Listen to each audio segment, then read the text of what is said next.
Welcome to Straight Talk with Supply Chain Insights. My name is Lora Cecere, and this podcast is designed for the supply chain leader who's on the go but wants to be in the know. Today I want to share some insights on some research we've recently completed on sales and operations planning and inventory. It's called the March of the Lemmings.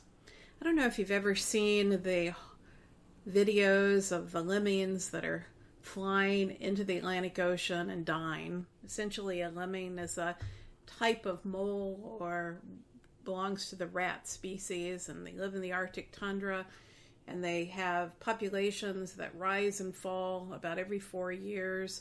And they're a very interesting creature because when the populations get to be very high, they have to do mass migrations and they swim to other places. And part of what they do is they jump into the ocean and die. So in business, there's a metaphor about don't be a lemon.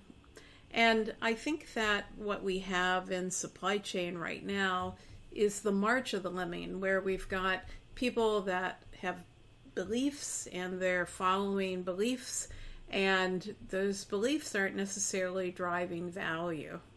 So let's start in the beginning. Sales and operations planning is one of the most important processes to focus on because it helps to align cross-functionally and translate the supply chain strategy into business strategy. And the mission is not for supply chain as a function within the back office focused on cost, but supply chain in a broader definition to focus on value from the customer's customer to the supplier's supplier. And that is a big step to move from cost to value and define the mission of the supply chain to be outside in. This important step of supply chain sales and operations planning, where we report to the profit center manager and we're balancing the S, our go-to-market strategies, with the OP or operation strategies, and aligning to basically deliver on the business strategy. It should report to the profit center manager and is often run by supply chain leaders because they have modeling capabilities, but should never be owned by the supply chain, should be owned by the profit center manager and the supporting teams for that profit center manager. So in the research that I just published, I found that most companies are going backwards in effectiveness over the last 3 years, not actually driving improvement. So if you look at the research, we see that there's almost a 50% reduction in effectiveness in sales and operations planning. Now, we want to know why. And so in the research, we start to look at, was it technology? Nope, not technology. Was it the consultant used? Nope, not the consultant used. What we find in the research is between the companies that consider their S&OP to be extremely effective versus those that do not feel that it's effective is a difference in how they view the budget and how they deal with the use of financial data.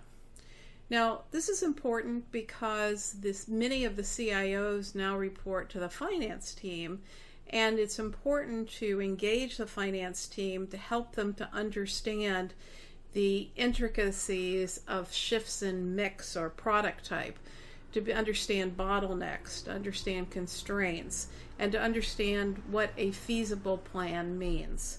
What I'm seeing with the movement of the CIO to the CFO is many people erroneously think that IBP, or integrated business planning, just means that we're going to tightly connect financial data to supply chain data. And that just can't work because an item's not an item, an order's not an order, a customer's not a customer, and capacity is not capacity. So what we have to do is look at what we're trying to do in the budget in terms of operating margin or inventory turns, and what we're trying to do in growth strategies, and look at the management of the supply chain to optimize what we can do for mix, what we can do for manufacturing strategies, and to be able to maximize opportunity and minimize risk while driving the constraints around cost and inventory turns and return on invested capital consistent with the business strategy. That is why S&OP should report to the profit center manager, not to a line leader in supply chain or a line leader in commercial teams.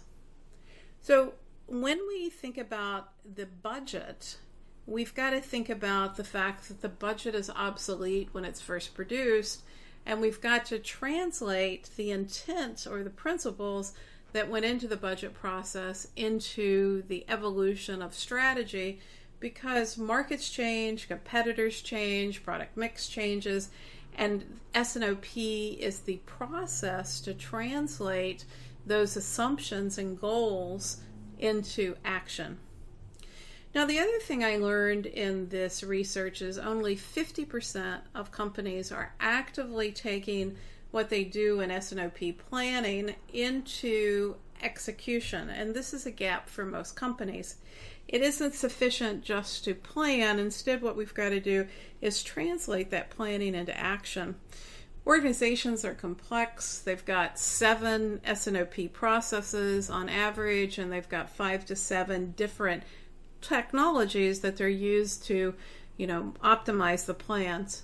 So when we think about the management of S&OP, we've got to think about governance. How should companies make decisions? Should it be regional? Should it be a product division? Should it be global? And how does that tie to the P&L structure? Because this gives us the roadmap for technology rollout. So in the blog post, I tell some stories. One story is of a large chemical company that had 27 different divisions that each had different characteristics.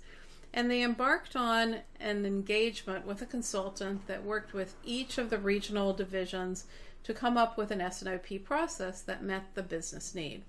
Sounds right, but what happened was each of the 27 divisions defined the granularity of planning and the hierarchies of planning to be slightly different. And as a result, one region was weekly forecasting, the other was daily forecasting, another one was quarterly forecasting, the hierarchies were different, the customer definitions were different. So the ability to roll up the forecast and look at the quarter or to look at monthly results just wasn't possible. And in a similar vein, they could not translate the demand across divisions because they were vertically integrated.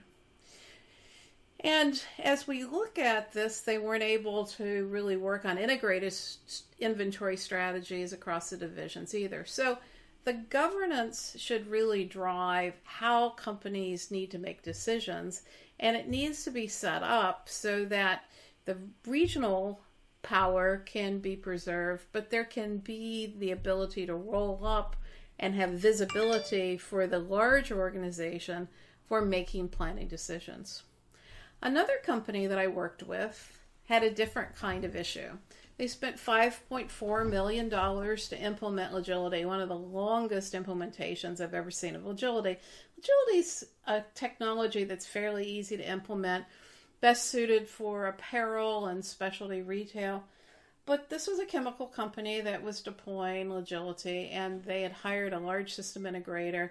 And those individuals from the system integrator had strong consumer packaged goods experience. So what happened in this chemical company, they implemented sales and operations planning without really focusing on a material balance. And in chemical industries, material balance is the core of that model. It is driven by yield, it's driven by cracking, taking one process form of an item and moving it through distillation columns, mixing into another form, which gives us grades. And so it's a very different modeling than mix and pack for consumer goods, where you're basically mixing something with not a lot of processing into a package. So as a result, without a material balance, this particular company could not actually drive the translation of a forecast for a finished good into manufacturing supply. And $5.4 million later, they figured that out. So from these two stories, what I want you to take away is that an important piece of sales and operations planning is enlightened leadership. It's the ability to understand the implication of rhythms and cycles, mix, bottleneck constraints on the supply chain, and the ability to align on how to maximize opportunity and minimize risk. It's a very different discussion than what I see most companies having, which is a very functional discussion of, let me ask sales what they're going to sell, let me ask finance what they're going to budget, let me put those numbers into a spreadsheet, crank them up and look at how can the supply chain best serve that. Instead, when companies are really good at sales and operations planning, they look at how can they maximize the opportunity with sales in terms of new product launch, in terms of events, in terms of, go-to-market strategy. And they work with finance to understand form and function of inventory strategies, and help finance to understand the implication of mix and product changes. This type of collaboration, where we're just not taking numbers, but instead we're taking the insights of collaboration around the numbers as it ties to strategy and aligning on the business plan. Very different processes. And one of the things that bothers me is that right now we have a push in the industry for connected supply chains, which assumes that I'm going to take data directly out of CRM, directly out of ERP and finance, and push it into supply chain planning, which is sort of like supply chain planning taking orders, and crank it through, and I'm going to have a good plan. That's not bidirectional, and it doesn't help to really maximize opportunity and minimize risk.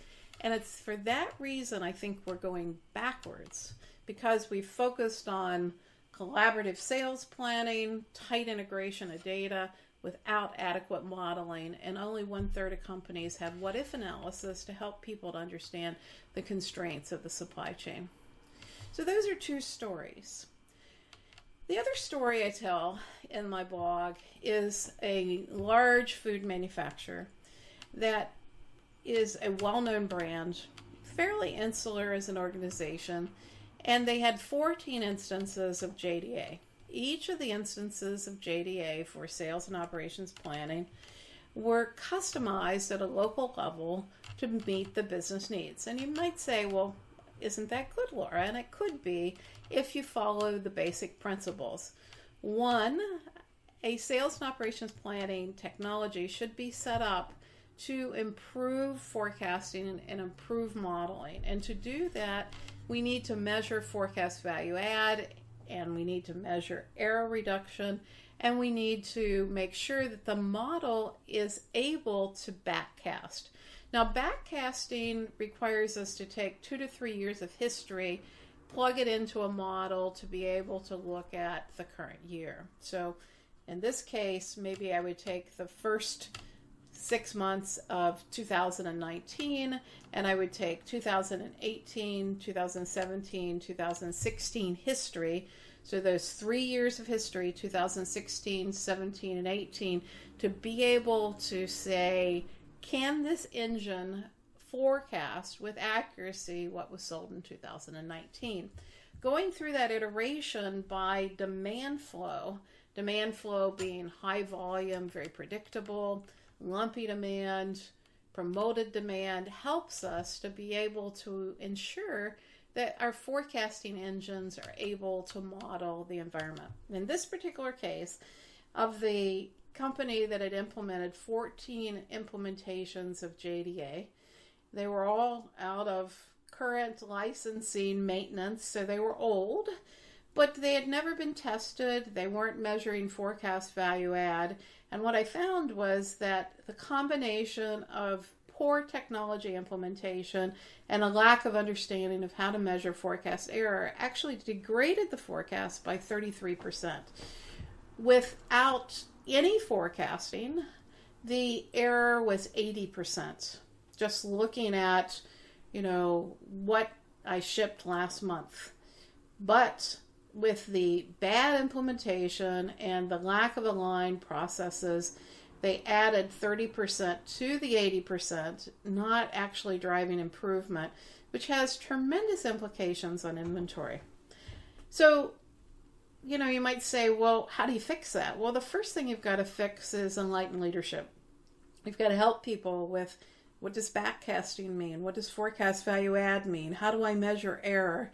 Because this team said, well, we're doing well, Laura. If I take the cases shipped at the highest level of the hierarchy to the cases forecast, we've got a 2% error. And I'm like, that's meaningless, right? We've got to really look at mix, and we've got to look at the impact on capacity, because this company had a 30% return on invested capital, very high utilization of assets. So Enlightened Leadership, measurement, governance, and making sure that we have feasible plans.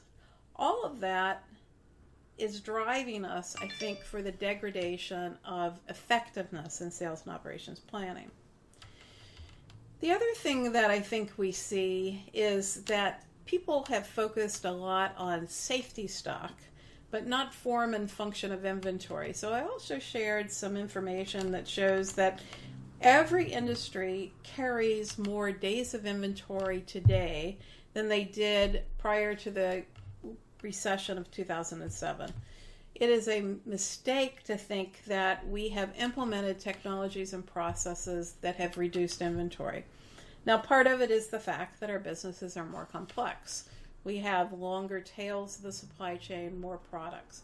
Second part is that supply chains are more global, so we carry more in-transit stock. The third part is that we've had turnover of people, and so I think we're struggling right now to ramp up planners and leadership teams to understand supply chain. Fourth is that I don't think we're doing enough around form and function of inventory at a strategy level. Inventory is the most important buffer in the supply chain, and most people that have gone through lean training or perhaps believe that supply chain is waste don't really understand that when we're heavily utilized in manufacturing and we don't have a lot of capacity, manufacturing no longer becomes the buffer. Inventory is the most important buffer, and we must decide in what form do we store inventory. Is that a raw material, a semi-finished good, or a finished good? And is it cycle stock, in-transit stock, seasonal stock, the type of inventory? So when I map form and function of inventory to business strategy, I get a more holistic view of inventory, and I can better manage inventories. So governance, enlightened leadership, feasible plans, and form and function of inventory. I think all of this has contributed to the fact that we have S&OP processes that are less effective than we did 3 years ago. So how do you get started? Well, I think the first thing is change management and education.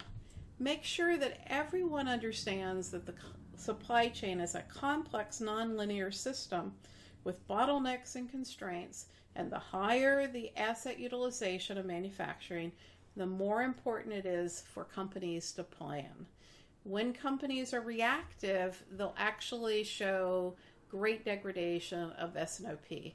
When they're focused on the important and they have the ability to plan and model, they'll drive the biggest improvement. So 1, education.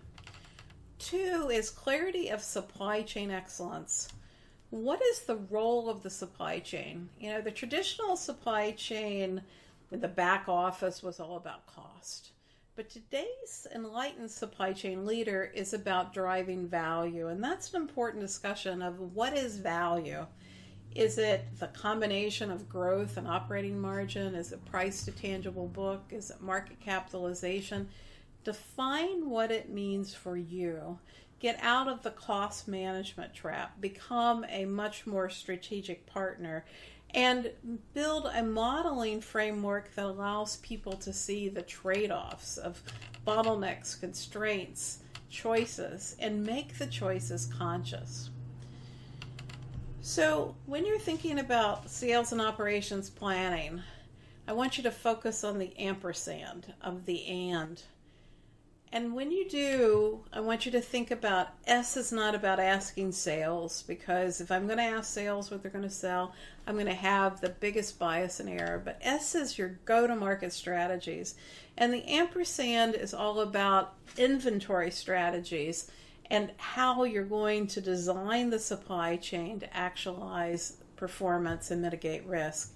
And the OP is all about source, make, and deliver together. It sets the framework for the trade-offs of source, make, and deliver together. So this is Lora Cecere. The research that we've just completed is on my blog, supplychainshaman.com, and it will be in a report that we'll publish by the end of the month. And I welcome you to drive questions and start a different discussion, because 99% of supply chain leaders are stuck. Until next time, I hope you've enjoyed the podcast.